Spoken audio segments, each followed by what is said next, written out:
Hi everyone. Today we're going to talk about ions, which are atoms with a charge. So we're going to go ahead and fill in some notes here for you. An ion is an atom with an overall charge. Atoms become ions to make their outer energy level full.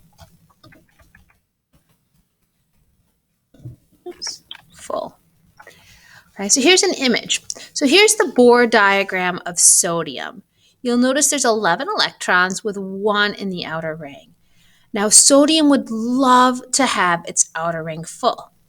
What do you think is easier, to get 7 more electrons or to just get rid of one so that this ring would now be the outer ring? Well, it's going to be much easier to get rid of one. So sodium is a very reactive metal because it's practically throwing its electrons at other elements. Take this electron, I don't want it. Okay. And by doing that, it helps sodium to feel stable.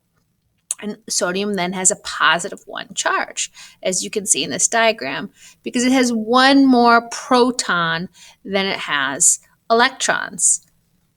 Okay. So it says Na loses one electron, so its outer energy level is now full.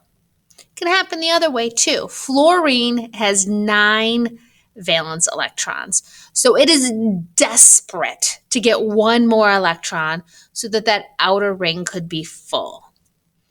So it's going to be practically stealing electrons from other elements. Just please give me that electron. And it's going to be pulling on electrons from other elements. And so you'll see in this diagram, we show fluorine with currently 7 in its outermost energy level.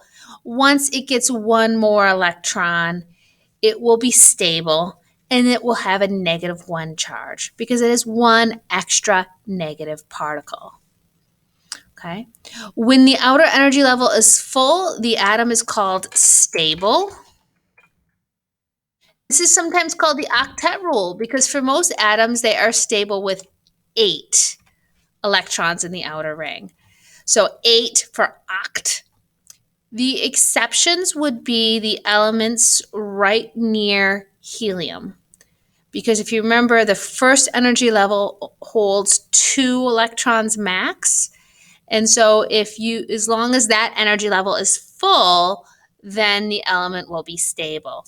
So lithium, which has 3 electrons, will drop down and get rid of 1 electron in order to become stable. Okay. An ion has a charge because the number of protons and electrons no longer cancel each other out. A positive ion is caused by an atom giving away its electrons.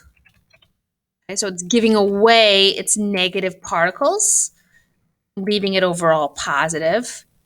A negative ion is caused by an atom accepting more electrons. Again, the atom will do whichever is easier to do, whatever requires less number. So if it can either lose 3 or gain 5, it's going to choose to lose 3 because it's easier than getting 5. So that's an introduction to ions. Have a good day.